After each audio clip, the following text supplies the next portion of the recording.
Kiss DJ.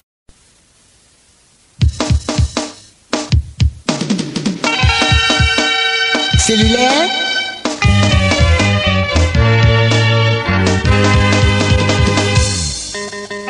Bouba. Bouba.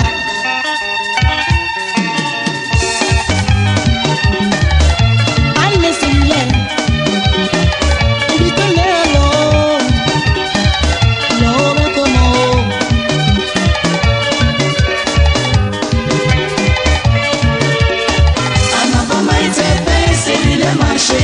Cellulaire m'a pointé, mais c'est vous n'y voyez. Il chante à cellulaire, mon beau bonhomme, pour les mettre cellulaire. Abbé Chantal, Abbé Caterino, invite-le à l'eau. À ma pomme, cellulaire m'a chérie, cellulaire m'a pointé, mais c'est vous n'y voyez. Il chante à cellulaire, mon beau bonhomme, pour les mettre cellulaire. Alors les cellulaires, mon choc constat les cellulaires, moi au jeu les cellulaires, que tiens vraiment les cellulaires, bon. En gadanier non les cellulaires, yo à des peu de les cellulaires, je n'aime mieux distant, avant de les cellulaires. Qui m'ont jamais les miens titi, on en fait pas voter les assis chaleurs les miens déo. Alors les miens la guerre, au bout bas chanter les miens la guerre. Y'a Aristide les miens à la guerre, Archie Amel les miens à la guerre, Tigui Chal les miens à la guerre, Via Mathias les miens à la guerre. Au bout de Nadette les miens à Tidi, Pousse Clotilde les miens à Joaou, Najou Anon Victor, Pinale les miens à la guerre. Il chante pas celle mais les hâtes Marie Maori non va mon manon. Au commun c'est ça se fait au anon bobu, a bien le yéji non c'est au. Somo brother, ano bobu. Abaso George, ano bobu. Super school, mais celui-là, assis en gamme en bahame. Aboya Léon, bébé à bobu. Yao, oui, yao, oui, yao, oui, yao. Ado Patricia, oui, yao, oui, yao, oui, yao. Bini ya bibola, boya, maman, boya, nyameheo. Se ka désiré, abo ma kome o bose me la mewu. Ano mano mari me la mewu.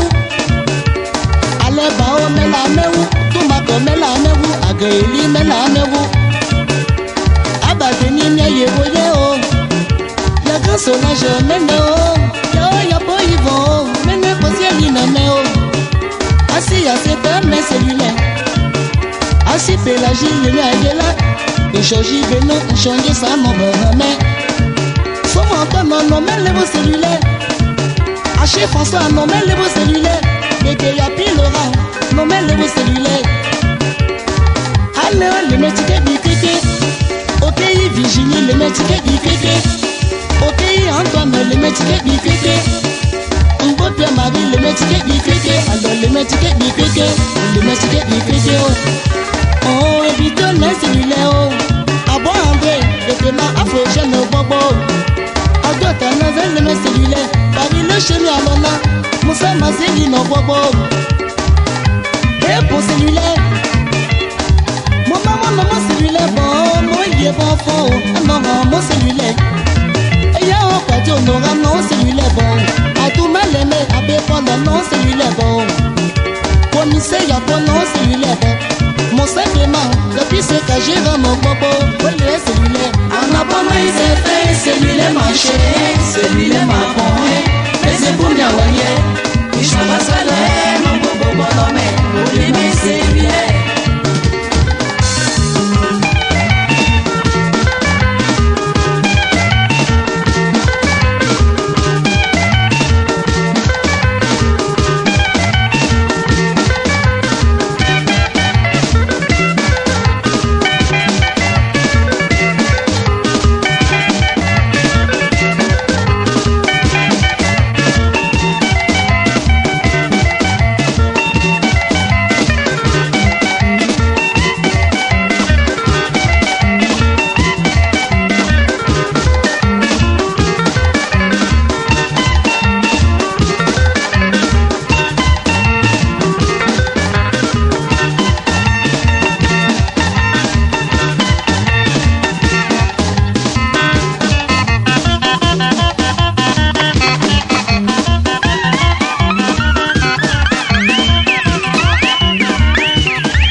parfait chevaux avec qui donne Léo, Léo, c'est Léo. A coloré les mains, Titi, quoi que le a tout le monde, habitants, c'est Léo. Kofi, que quoi, mais que voyez, que l'eau personne, il y a pour mal, c'est Léo. A pour mal, c'est votre nom, à votre félicité, si je nous rappelle le bonbon. A tout pas ici, le jeu, a tout pas été non, il y a le été là-haut. Si belle son nom est à zéro, et moi ma déla, et puis ben n'est bon nom à beau Clarisse le nénéo, à choquer fini, abandonne nénéo.